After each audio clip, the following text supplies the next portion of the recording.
Hi! Welcome to my YouTube channel. If you wondering, looking for Rohan 2, this video is for you. But, before we continue watching, don't forget to subscribe and hit the notification bell so you'll always be updated on my new vlogs. Thank you very much. Zombie apocalypse.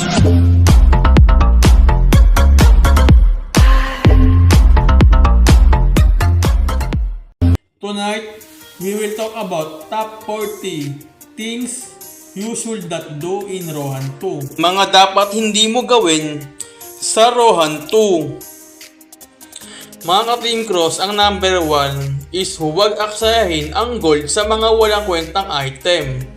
So halimbawa, yung item walang kwenta tapos pag-aksaya mo ng gold, so sayang nga naman. So mas maganda wag ka na lang gumastos ng gold kung yung item is walang kwenta, okay? So sa number 2 naman, huwag sobrahan ang pag-upgrade ng low level equipment. So syempre kapag may equipment ka na, huwag mo sobrahan yung pag-upgrade mo kasi masayang yung stone mo sa pag-upgrade. Okay, so sa number 3 na tayo mga ka-Team Cross. Huwag pabayaan ang daily quest at mission. So, kailangan everyday, if ever na lagi ka lang, siyempre may mission ka, may daily mission ka, so huwag mo na sayangin yun. Kasi isa din yun sa pampalakas sa'yo. Sa malinaw na tayo dyan mga ka-Team Cross. So, number 4 naman, huwag skip ang beginner rewards at events. So, yung reward sa beginners event, huwag mo sayangin. Kasi nga, importante yun sa mga beginner. Sayang din yun. Pampalakas din yun. Tapos sa 5, huwag lumaban mag-isa sa mga halimaw na mas mataas ang level kaysa sa'yo. So, kailangan mo dito is party guild kayo dito para masigurado nyo na mabilis makill yung mobs o yung monster. Tapos number 6, huwag kalimutan gumamit ng potion habang nakikipaglaban. Siyempre, kailangan talaga ng potion dito sa number 6, no? Kasi kung hindi ka gagamit ng potion, madidate yung karakter mo. So, babalik ka na naman sa una, no? So, kailangan talaga dito is huwag mong i-skip yung paggamit ng potion mo. So, sa 7 na tayo, mga ka-Team Cross. Huwag basta magbenta ng rare materials nang hindi chine-check ang value. So, halimbawa, may gamit ka, may items ka, hindi mo alam, legendary pala, tapos binenta mo. Mga dapat hindi mo gawin sa Rohan 2. Tapos mahal pala, diba? So, sayang. Kaya dapat laging i-check. Okay? Number 8 na tayo. Huwag pabayaan mapuno ang inventory mo. So, kailangan dito is lagi kang magdi-dismantle ng mga basurang item. Para hindi mapuno yung mga yung inventory mo. So number 9 na tayo, huwag mag-AFK sa delikadong farming spot.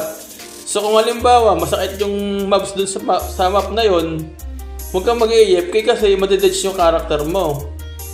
So number 10 na tayo, huwag sumugod sa world boss nang hindi handa. So halimbawa, sa world boss, kailangan prepaid ka dyan, kailangan marami kang pots, kailangan maganda yung set ng item mo. Para pagka nasa world boss ka na, hindi ka agad madededge doon sa world boss. So 11 na tayo. Huwag ubusin agad ang diamonds o premium currency. So kung halimbawa may diamonds ka o premium currency, huwag mo agad ubusin kasi sayang. Gamitin mo sa tama para siguradong maganda yung items na makukuha mo. Okay? Tapos huwag pabayaan ang pag-enhance ng gear mo. So halimbawa, may items ka, yung gear mo, kailangan mo yun i-enhance parate. Kasi kung pabayaan mo, hihina yung account mo, yung character mo, okay? So 30 na tayo mga ka-Team Cross. Huwag i-ignore ang tamang stat at skill build na character mo. So mahalaga dito, yung stat at build na character mo. Kung pabayaan mo o mali ka ng build, is papangit at hihina yung character mo. Sa 40 na tayo, huwag gumamit ng random skill combo nang walang alam sa epekto nito. So dito pala sa Rohan 2, kailangan dito is tamang skill combo kasi kung hindi, papangit yung skill mo. Baka siguro matagalan ka sa pag-kill ng mobs. So sa 50 naman tayo, huwag agad mag-PvP kung mahina pa ang gear mo. So kailangan pala dito is bago ka mag-PvP, kailangan malakas yung gear mo, kailangan handa yung character mo para pa nag-PvP is malakas ka. Siya yung matatalo, hindi ikaw. So sa 60 na tayo, huwag basta umatake sa malalakas na player sa PvP zone. So huwag basta-basta dun mag-click kasi halimbawa, top 1 pala yung nakill mo. So ang mangyayari sa'yo, madedets ka talaga, hindi mo kakayanin yan. So 70 na tayo, huwag kalimutan sumali sa guild. So, ano talaga sa Rohan 2 is sumali ka sa guild kasi importante ito, pampalakas din to. May mga kailangan din na dungeon na may kailangan na may guild ka. So, ayan, number 80 na tayo. Huwag ignore ang guild activities at rewards. So, ayun na nga, kailangan dito maging handa ka palagi at kailangan mong sumali sa mga guild event, guild rewards. No, sayang din kasi yung pampalakas din yan ng character mo. 19 na, okay. Huwag basta magtiwala sa random trade offers ng ibang players. So, sa Rohan 2 is may mga scammer din, so mag-ingat po kayo. Kasi pwedeng mamalian ng trade tapos fake pala yung item na bibigay sa'yo tapos nagbayad ka ng malaki. So, ingat po tayo dyan. Number 20 na tayo, huwag ibigay kahit kanino ang account information mo. So, kahit kanino huwag mo ibigay yung information ng account mo kasi pwede kang ma-hack. So ayan, number 21 na. Huwag mag-click ng kahina-hinalang link tungkol sa laro. So huwag ka basta-basta mag-click ng link kasi baka ma-phishing ka. So ayan, number 22 na. Huwag sayangin ang enhanced stones sa may hinang item. So ito nga yung sa stones, kailangan maging maingat ka rin kasi sayang to kung mamamali ka ng upgrade. So 23 na tayo. Huwag kalimutan gawin ang daily dungeon entry. So eto, kailangan importante ito sa mga dungeons kasi baka mamaya may rare item pa lang malalaglag o madadrop. Sayang naman kung mamimiss mo yung dungeon entries. 24 na tayo. Huwag ignore ang game update at event. So halimbawa may update sa game at event, kailangan mong i-update kasi kung hindi, malilate ka sa laro. So 25 na tayo, huwag pabayaan ang pagpa-farm ng importanteng upgrade materials. So kailangan ka dito, everyday ka mag-grind.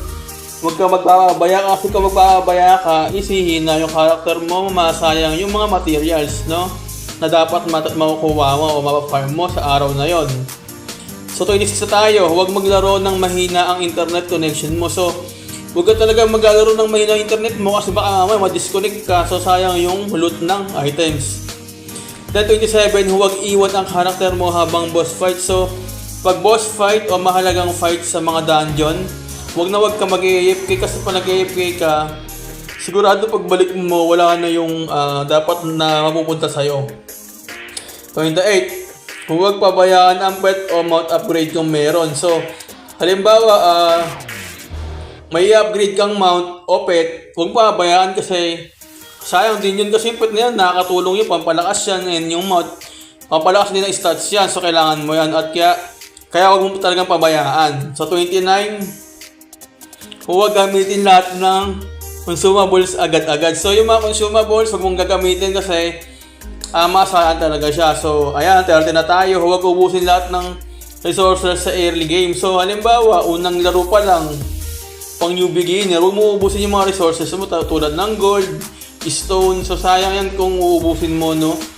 So 30 muna tayo, huwag masyadong ikumpara ang progress mo sa malalakas o top spender. So kapag nasa game ka na, huwag ka nang titingin sa iba, doon ka na sa character mo, mag-focus ka lang, hayaan mo lang sila.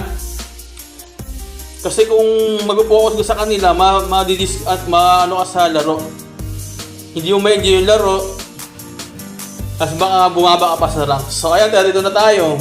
Huwag sumali sa guild war nang hindi handa. So yun, kailangan handa ka sa guild, prepared ka para lagi kang panalo. Tas 33, huwag ignore ang danger warning sa mapa. So kung halimbawa may danger sa mapa warning, kailangan mong tignan din nyo kasi mahalaga rin yan. Hindi mo alam, boss na pala na sobrang lakas, tapos pinuntahan mo, sure ball na ikaw yung madedits doon. So So, okay. Sa 34 na tayo, huwag magtagal sa farming spot na mahina ang kita. So, halimbawa, may mapa. Tapos, hindi pala farming spot yun. Tapos, nagtagal ka dun. Sayang na yung oras mo.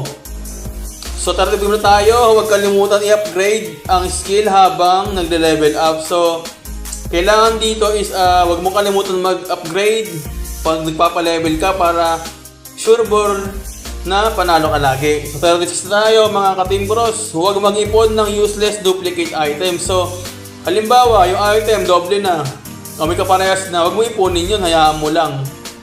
I mean, kapag may kaparehas, tanggalin mo, i-dismantle mo agad ka sa mapupuno yung inventory ng account mo. So, 37 na tayo.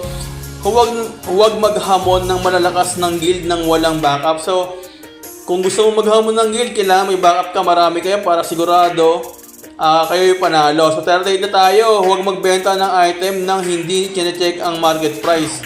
So yun nga, kailangan i-check yung market price para makuha mo yung dapat para sa'yo. So ayan, 39 na, huwag bumili ng sobrang mahal na item sa marketplace. So halimbawa may mataas na presyo dun sa marketplace na item, huwag mong bibilin kasi baka mamaya mura lang pala yun, so sayang yung pera mo. So ayan, 40 na. Huwag agad sumuko. Kailangan ng tiyaga para lumakas sa laro. So, halimbawa, nahihirapan ka magpa-level, mag-grind. Huwag kang susuko agad kasi pag sumuko ka, ikaw yung talo. So ayan yung top 40 na dapat hindi mo gawin sa Rohan 2. So ayun mga ka-Team Cross. Don't forget to like, share, and subscribe. Thanks for watching. See you in my next video. Naju Legends is out. Yeah, yeah, crosswave rhyme. Oh.